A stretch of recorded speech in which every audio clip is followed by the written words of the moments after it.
హైదరాబాద్లోని KPR park చుట్టూ నేటి నుంచి ట్రాఫిక్ ఆంక్షలు అమల్లోకి వచ్చాయి. హెచ్సిటీ ప్రాజెక్టు పనుల నేపథ్యంలో ట్రాఫిక్ అంతరాయం కలగకుండా కేపీఆర్ పార్క్ పరిసరాల్లో వన్ వే విధానాన్ని అమలు చేస్తున్నారు. ఇక ఈ ట్రాఫిక్ ఆంక్షలు దాదాపు 2 నెలల పాటు కొనసాగనున్నాయి. వాహనదారులు ఎలాంటి ఇబ్బందులు పడకుండా సింగిల్ లైన్ రూట్ను గూగుల్ మ్యాప్లో కూడా అప్డేట్ చేస్తున్నట్లుగా అధికారులు తెలిపారు.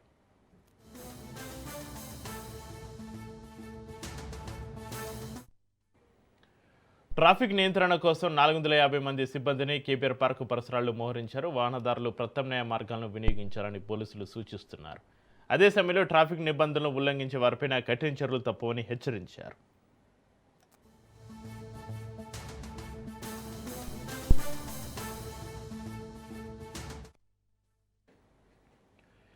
ఇక ఈ భారీ ప్రాజెక్టులో భాగంగా మొత్తం 1090 కోట్లతోటి హెచ్సిటీ ప్రాజెక్టు పనులు చేపడుతున్నారు. ఇందులో 7 ఫ్లైఓవర్లు 7 అండర్ పాస్ల నిర్మాణం చేపట్టనున్నారు. అభివృద్ధి పనుల కోసం తాత్కాలికంగా ట్రాఫిక్ ఆంక్షలు విధించిన నేపథ్యంలో వాహనదారులు పోలీసులకు సహకరించాలని అధికారులను కోరుతున్నారు. ఇక దీనికి సంబంధించి మరింత సమాచారాన్ని మా ప్రతినిధి ప్రవీణ్ ఫోన్లైన్లో అందిస్తారు. ప్రవీణ్, కేపీఆర్ పార్క్ చుట్టూ ట్రాఫిక్ ఆంక్షల నిబంధనలకు సంబంధించి మీ దగ్గర ఉన్న అప్డేట్స్ ఏంటి? ప్రవీణ్. నగరంలోని అత్యంత రద్దీ ప్రాంతమైన కేబీఆర్ పార్క్ చుట్టూ ట్రాఫిక్ ఆంక్షలు అయితే పూర్తి స్థాయిలో అమలుకి వచ్చాయి. అయితే హెచ్సిటీ ప్రాజెక్టు పనిలో భాగంగానే భారీ స్థాయిలో అండర్ పాస్లు మల్టీ లెవెల్ నిర్మాణాలు కూడా చేపడుతుండడంతో వాహనాలు రాకపోకలకు అంతరాయం కలగకుండా ట్రాఫిక్ పోలీసులు ముందస్తు చర్యలు కూడా చేపట్టారు. మొత్తంగా చూస్తుంటే కనుక 1090 కోట్ల వ్యయంతో 2 ప్యాకేజీలో ఈ పనులు జరగనున్నట్టుగా తెలుస్తుంది. ఇందులో 6 ప్రధాన జంక్షన్ లో 7 అండర్ పాస్లు 7 మల్టీ లెవెల్ ఫ్లైఓవర్లు నిర్మించనున్నారు. ఈ నిర్మాణ పనులు దాదాపు 24 నెలలు అంటే 2 సంవత్సరాలు కొనసాగనున్న నేపథ్యంలో అప్పటి నుంచి ప్రత్యామ్నాయ ట్రాఫిక్ మార్గాలను అమల్లోకి తీసుకొని వచ్చే విధంగా అయితే పోలీసులు చూస్తున్నారు. ముఖ్యంగా కేబీఆర్ పార్క్ చుట్టూ వన్ వే తరహాలో ట్రాఫిక్ ను మళ్లిస్తున్నారు. పార్క్ చుట్టూ ఎదురెదురుగా వాహనాలు వచ్చే పరిస్థితి లేకుండా రౌండ్ అబౌట్ తరహాలో వాహనాలు కదిలేలా ఏర్పాటు కూడా చేశారు. అయితే వాహనదారులు తమ గమ్యాన్ని బట్టి సరైన లైన్ లో ముందుకు మారాల్సి ఉంటుందంటూ కూడా చెప్తూ ఉన్నారు. అయితే అంజగుట్ట నుండి మాదాపూర్ వైపు వెళ్లే వాహనాలన్నీ కూడా ఎన్టీఆర్ భవన్ సిగ్నల్ వద్ద లెఫ్ట్ తీసుకొని క్యాన్సర్ ఆసుపత్రి అగ్రసేన్ సదస్సు నుండి జర్నలిస్ట్ కాలనీ మీదుగా రోడ్ నెంబర్ 45 మీదుగా వెళ్ళవచ్చు అంటున్నారు. లేదంటే జూబ్లీహిల్స్ చెక్ పోస్ట్ వరకు వెళ్లి అక్కడి నుండి లెఫ్ట్ తీసుకొని కూడా మాదాపూర్ వైపు వెళ్లే అవకాశం కూడా ఉంటుందని కూడా చెప్తున్నారు. ఇది ఇందిరానగర్, వెంకటగిరి, ఫిలిం నగర్ వెళ్లే వారికి కూడా ఈ మార్గం అయితే సులభంగా ఉంటుంది అంటూ కూడా చెప్తున్నటువంటి పరిస్థితులను చూస్తున్నాం. మొత్తంగా చూస్తుంటే కనుక అయితే ఈ రంగంలో జూబ్లీ చెక్ పోస్ట్ నుంచి నేరుగా ఫిలిం నగర్ వైపు వెళ్లే అవకాశం కూడా ఉంటుంది.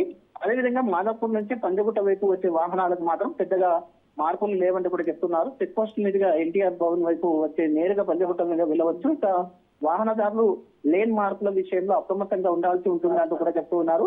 కేబీఆర్ పార్క్ చుట్టూ 13 లేన్ నెంబర్లు 10 ఎగ్జిట్ పాయింట్లు కూడా ఏర్పాటు చేశారు. టైం బోర్డులు కూడా గమనిస్తూ ముందుకు వెళ్లాలని, సరైన లైన్ లోకి మారాలని, చివరి నిమిషంలో లేన్ మారడం వలన ట్రాఫిక్ మరింత పెరిగే అవకాశం ఉంటుంది కాబట్టి ట్రాఫిక్ పరిస్థితిని ఎప్పటికప్పుడు డ్రోన్లతోని అయితే పర్యవేక్షిస్తున్నారు. సీసీ కెమెరా కూడా ఇంటిగ్రేటెడ్ కమాండ్ కంట్రోల్ నుంచి ఈ యొక్క మానిటరింగ్ చేస్తున్నట్టుగా తెలుస్తుంది. కొత్త ట్రాఫిక్ మార్గాలను గూగుల్ మ్యాప్ నావిగేషన్ లో కూడా అప్డేట్ చేసినట్టుగా కూడా అధికారులు చెప్తున్నారు. అయితే నిర్మాణ పనులు మొత్తం 24 నెలల పాటు కొనసాగుతున్న నేపథ్యంలో కేబీఆర్ పార్క్ చుట్టూ ప్రాంతంలో ముఖ్యంగా ఉదయం సాయంత్రం పీక్ అవర్స్ కూడా ట్రాఫిక్ లో పెద్ద పెరిగే అవకాశం ఉంది కాబట్టి కొన్ని రోజులు వాహనాలకు కొత్త రూట్లలో కొంత గందరగోళం ఏర్పడే అవకాశం ఉన్నా క్రమంగా కొత్త ట్రాఫిక్ విధానాలన్నీ అలవాటు చేసుకునే అవకాశం ఉంటుందని కూడా చెప్తున్నారు.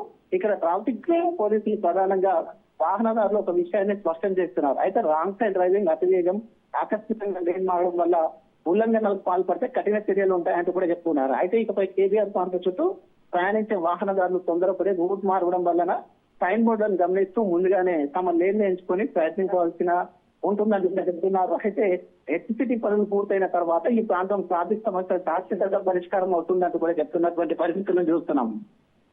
అయితే ప్రవీణ్, హెచ్సిటీ ప్రాజెక్టు పనుల నేపథ్యంలో ట్రాఫిక్ అంతరాయం కలగకుండా కేపీఆర్ పార్క్ పరిసరాల్లో వన్ వే విధానాన్ని అమలు చేయడానికి ముందుగా కొన్ని రోజుల ముందు ఒకరోజు ట్రయల్ రన్ నిర్వహించడం జరిగింది. అప్పుడు కొన్ని సమస్యలను పరిగణనలోకి తీసుకుని ఇప్పుడు పూర్తి స్థాయిలో అమలు చేస్తున్నారా? ఇప్పుడు అలాంటి సమస్యలు లేకుండా పోలీసులు ఎలాంటి నిబంధనలు తీసుకుంటున్నారు? అప్పుడు తీసుకున్నటువంటి సమస్యను పరిగణనలోకి ట్రయల్ రన్ లో ఉన్నటువంటి ఏవైతే ప్రాబ్లమ్స్ ఉంటాయో ఆ ప్రాబ్లమ్స్ అన్ని కూడా సరి చేశారు. అదేవిధంగా గూగుల్ మ్యాప్ లో కూడా నేవిగేషన్ లో కూడా ఈ మార్పులను కూడా చేపట్టారు. అక్కడక్కడ సైన్ బోర్డులను కూడా ఏర్పాటు చేశారు. కాబట్టి ఆ సైన్ బోర్డుల ప్రకారంగా వాహనదారులు వెళ్ళవలసి ఉంటుంది. మొత్తంగా చూస్తే 2 సంవత్సరాల పాటు ఈ యొక్క పనులు జరుగుతాయి. కాబట్టి 2 సంవత్సరాల పాటు కొద్ది రోజుల పాటు అయితే ఈ యొక్క ప్రయాణికులు ఇబ్బంది పడినా ఆ తర్వాత నెమ్మదిగా సర్దుకుంటాయంటూ కూడా చెప్తున్నారు. ఈ యొక్క వాహనాల రద్దీ పీక్ సమయంలో కూడా దీన్ని డ్రోన్ల సాయంతో కానీ కమాండ్ కంట్రోల్ కు సీసీ కెమెరాల ద్వారా మొత్తంగా చేస్తున్నారు. అదే 4 పూటల మొత్తం టోటల్ గా కూడా అయితే 8 గంటలు 24 గంటలు పోలీసులను కూడా ట్రాఫిక్ పోలీసులను కూడా పెట్టేసి అక్కడ నుంచి రోడ్ క్లియర్ చేసే విధిగా చూస్తున్నారు. మొత్తంగా చూసుకుంటే కనుక ఈ యొక్క 2 సంవత్సరాలు కూడా ప్రయాణికులకు కూడా ఎలాంటి ఇబ్బంది కలగకుండా చూసేందుకు అన్ని ప్రయత్నాలు ఏర్పాటు చేశామంటూ కూడా పోలీసులు కూడా చెప్తున్నటువంటి పరిస్థితులు చూస్తున్నాం. అక్కడక్కడ మొత్తం అగ్రసేన్ నుండి కానీ అన్ని వైపులా కూడా సూచిక బోర్డులు ఏర్పాటు చేశారు. ఎగ్జిట్ పాయింట్లు ఎక్కడెక్కడ ఉన్నాయో కూడా మొత్తం సూచిక పాయింట్లు ఏర్పాటు చేసి వాహనదారులకు అవగాహన కూడా కల్పిస్తున్నారు. ఇప్పటికే ట్రయల్ రన్ పూర్తి చేశారు. ట్రయల్ రన్ లో కూడా ఉన్నటువంటి ఇబ్బందులు ఏవైతే ఉంటాయో ఆ ఇబ్బందులను అన్నిటి కూడా అధిగమించిన తర్వాతనే ఈ రోజు నుండి ఈ యొక్క నిబంధన అమల్లోకి వస్తుందంటూ కూడా చెప్తున్నటువంటి పరిస్థితులను చూస్తున్నాం. Right, thank you Praveen.